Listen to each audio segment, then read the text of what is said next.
పాడేరు నియోజకవర్గంలో ఉన్న చింతపల్లి దగ్గరైతే పాస్టర్ అభినయ్ దర్శన్ మీద జరిగిన దాడి, మరి ఆ వీడియో ఏదైతే ఉందో నిజంగా చూస్తున్న ప్రతి ఒక్కరి మనసుల్ని కూడా కలిచివేస్తోంది. మరి దీని వెనకల మెయిన్‌గా ఎవరున్నారు?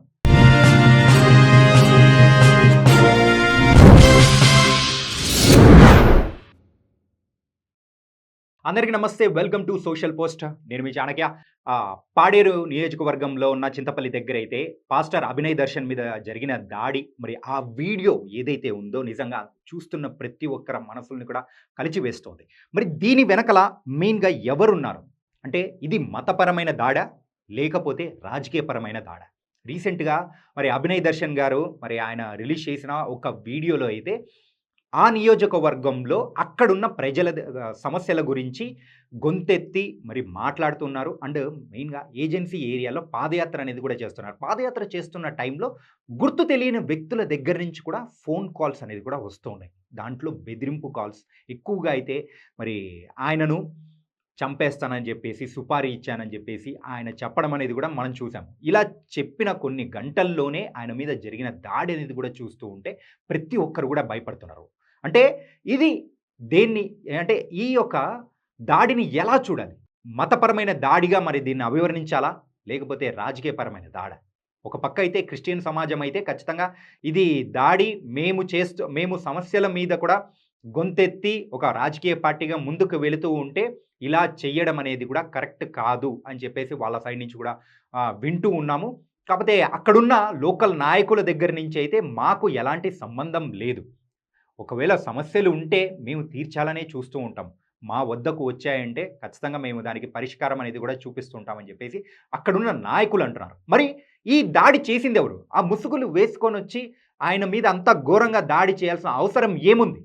దీని గురించే మనం మాట్లాడదామా? అండ్ కాపోతే దీనికి సంబంధించి దాడికి సంబంధించి అయితే పాస్టర్ జాన్ బెన్నీ గారు మనైతే ఆయనతో మాట్లాడదాము. ఆయన ఏమంటారో అనేది కూడా ఆయన మాటల్లోనే అడిగి తెలుసుకుందాము. హలో. జాన్ బెన్నీ గారు నమస్తే అండి. నమస్తే అండి. అభినయ్ దర్శన్ గారి మీద జరిగిన దాడిని ఎలా చూడాలి సార్? మతపరమైన దాడిగా చూడాలనా? లేకపోతే రాజకీయపరమైన దాడిగానే దీన్ని చూడాలంటారా? ఇప్పుడు ఆంధ్ర రాష్ట్రంలో ఉన్న పరిస్థితులు ఎలా ఉన్నాయంటే రెడ్ బుక్ రాజ్యాంగం, రెడ్ బుక్ పాలనగా కనిపిస్తా ఉంది ఇప్పుడు ఇక్కడ. ఒక ఒక సామాన్యుడు అంటే అభినయ్ దర్శన్ వ్యక్తి ఒక సామాన్యుడు. ఈ సామాన్యమైన ఒక వ్యక్తి ఒక పార్టీని పెట్టి తన యొక్క పార్టీ యొక్క కార్యకలాపాల్లో పాడేరు ప్రాంతంలో ఆయన పర్యటన చేస్తూ ఉన్నాడు.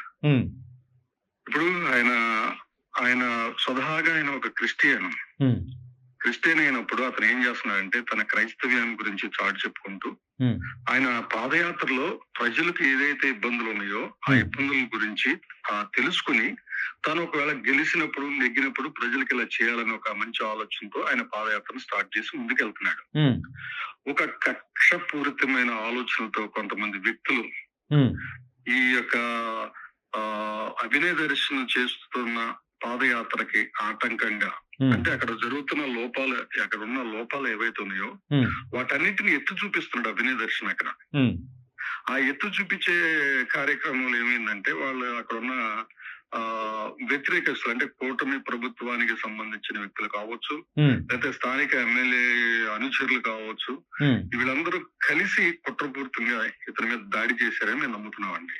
ఓకే. ఏంటంటే అక్కడున్న సమస్యలను ఆయన లేవనెత్తుతూ ఉండడంతో సో దాని పరంగానే ఆయన మీద దాడి జరిగింది అనుకోవచ్చా ఎక్కువగా? 100% అండి. ఏమండి ఇదేంటండి అది అసలు ఒక సినిమా పక్కీలో కారులో వెళ్తా ఉంటుంటే మాస్కులు వేసుకుని చేతికి గ్లౌజులు వేసుకుని ఈ రోజున చేసిన ఒక ప్రొఫెషనల్ కిల్లర్స్ కూడా చేయలేని రీతిలో ఆ వ్యక్తులు వెంబడించి మరి కళ్ళల్లో కూడా కారం కొట్టి ఆ వ్యక్తుల మీద చేసిన దాడి ఈ రోజున ఆ వ్యక్తులు ఇంతవరకు పట్టుకోలేదంటే ఒకసారి పోలీసు వ్యవస్థ ఎలా దిగజారిపోయింది ఒకసారి ఆలోచించేయండి. అంటే అక్కడ జరుగుతున్న ఒక పార్టీ అధ్యక్షుడు అండి, చిన్న పార్టీయో పెద్ద పార్టీ ఒక పార్టీ అధ్యక్షుడు ఆయన.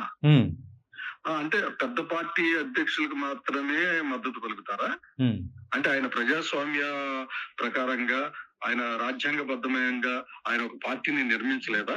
నిర్మించిన పార్టీని ప్రొటెక్ట్ చేయవలసిన బాధ్యత ఆయన తిరుగుతున్న ఎక్కడైతే పర్యటన చేస్తున్నాడో ఆ పర్యటన చేస్తున్న పరిస్థితుల్లో ఆయన సెక్యూరిటీ ఇవ్వాలని డెఫినెట్ గా ఉమ్, ఆయనకి సపోర్ట్ చేయాలని సెక్యూరిటీ ఇవ్వాలి. ఉమ్, పట్టించుకోకుండా అలా వదిలేసి ఈ రోజున నిజంగా దాడి జరిగినప్పుడు ఆ వ్యక్తులు ఇప్పుడు దాడి జరిగి ఎంత సమయం అవుతుంది, పక్క విలేజ్ వాళ్ళు వచ్చి దాడి చేశారని చెప్పి ఉమ్, ఆరోపణలు చేస్తా ఉంటున్నారు. అక్కడ ఉన్న వాళ్ళందరూ చూసిన వ్యక్తులు చెప్తా ఉంటున్నారు. ఉమ్, అయినా ఇంతవరకు వాళ్ళని కస్టడీలో తీసుకోలేదంటే ఉమ్, అంటే అక్కడ ఉన్న ఎమ్మెల్యేలు గాని ప్రజాప్రతినిధులు గాని లొంగిపోయారు వీళ్ళు. ఉమ్, ఆ? వాళ్ళకి లొంగిపోయారా? అంటే దాడిని ఖండించే పరిస్థితులు లేరా? ఇంతవరకు పోలీసు వాళ్ళు ఏమైనా స్టేట్మెంట్ ఇచ్చారా? ఉమ్, ఇవ్వగలిగారా? అంటే అక్కడ పరిస్థితులు ఎలా ఉన్నాయంటే ఒక మైనారిటీకి సంబంధించిన వ్యక్తులు, క్రైస్తవ మైనారిటీకి సంబంధించిన వ్యక్తులు ఎవరైతే ఉన్నారో వారు పై స్థాయికి రాకూడదు అన్న ఆలోచన ధోరణి కూడా ఒకటి ఉందండి. ఉమ్. వీటన్నిటినీ రాష్ట్రంలో ఉన్న క్రైస్తవులందరూ తిప్పికొడతారు. అభినయ దర్శన్కి తప్పనిసరిగా మా మద్దతు తెలియజేస్తాం. అక్కడ ఉన్న విషయాలు ఎట్లా ఉన్నాడు ఏంటని అన్ని కూడా వివరాలు కూడా కనుక్కుంటున్నాం. ఓకే సార్. పాడే జాన్ గారు, అంటే ఇప్పుడు అక్కడున్న సమస్యలు ఈ రోజు నిన్న మొన్న వచ్చినట్టు కాదు కదా సార్, గత కొన్నేళ్లగా ఉండేది. అంటే ప్రీవియస్గా వైసీపీ ప్రభుత్వం అనేది కూడా ఉన్నింది, ఆ తర్వాత అంతకుమంటే ముందు తెలుగుదేశం ప్రభుత్వం ఉన్నింది. సో ఈ సమస్యల మీద కూడా ఎవరు మరి దానికి పరిష్కారం అనేది కూడా తీసుకురాలేదనుకోవచ్చా? ఇప్పుడు గత ప్రభుత్వ హయాంలో జరిగిన పరిస్థితులు ఏవైతే ఉన్నాయో వాటన్నిటిని కూడా ప్రజలకు నేరుగానే ఆ పథకాలన్నీ కూడా గత ప్రభుత్వంలో జగన్మోహన్ రెడ్డి గారి పాలనలో నేరుగానే ప్రభుత్వ పథకాలన్నీ కూడా వెళ్ళినాయి. ఈ రోజున ప్రజలను ఎక్కడైతే పెన్షన్స్ కావచ్చు, లేకపోతే ఈ యొక్క గవర్నమెంట్ పథకాలు ఏవైతే ఉన్నాయో ఏవి కూడా ప్రజల దగ్గరికి చేరే పరిస్థితులు లేదు. ఎందుకంటే మధ్యలో దళారుల ద్వారా ఈ రోజున వ్యవస్థ మొత్తం కూడా చిన్నాభిన్నం అయిపోయిన పరిస్థితి కనబడతా ఉంటుంది. చంద్రబాబు నాయుడు అంటేనే అదొక మధ్యలో కమిషన్స్ పార్టీలా కనపడతా ఉంటుంది. ప్రజలకు నేరుగా పథకాలు ఏవి అందే పరిస్థితులు లేవు. ఆ ప్రజల పరిస్థితులు ఏవైతే ఉన్నాయో గాలికి వదిలేసి వారి ఇష్టానుసారంగా వ్యవహరించే పరిస్థితులు స్పష్టంగా కనపడుతున్నాయి. వాటిని కదా ఆ ప్రాంతంలో అభినయ దర్శనం వాటన్నిటిని ఎత్తు చూపిస్తూ వచ్చాడు. అంటే ఎందుకంటే సార్, మీరు ఒక వైసీపీ పార్టీ నేతగాను మరియు ఒక పాస్టర్గా మాట్లాడుతున్నారు, ఓకే. కాకపోతే ఏంటంటే అక్కడ రాజకీయ శక్తులు మరి ఏ పార్టీ వారైనా ఉండొచ్చు కదా, మీరు ఎందుకు డైరెక్ట్గా మరి కూటమి ప్రభుత్వం పైన వేలెత్తి చూపిస్తున్నారు? ఏమంటే అధికారంలో ఉన్న వాళ్ళు అక్కడ ఉన్న స్థానిక ఎమ్మెల్యేకి సంబంధించిన అనుచరులు కాల్ చేసి బెదిరించి రోజుకి 10 నుండి 15 కాల్స్ వస్తున్నాయని చెప్పి మాట్లాడారు. అధికార పార్టీ ఏదైతే ఉందో వాళ్ళు అక్కడ చేస్తున్న ఆగడాలు కదా, అక్కడ ఉన్న పరిస్థితులు వాటిని ఏలెత్తి చూపిస్తా ఉంటుంటే వాటిని అడ్డుకోవటానికి కదా వాళ్ళు ప్రయత్నం చేసింది. వైసీపీ సంబంధం వైఎస్ఆర్సీపీ సంబంధం ఏముంది అక్కడ?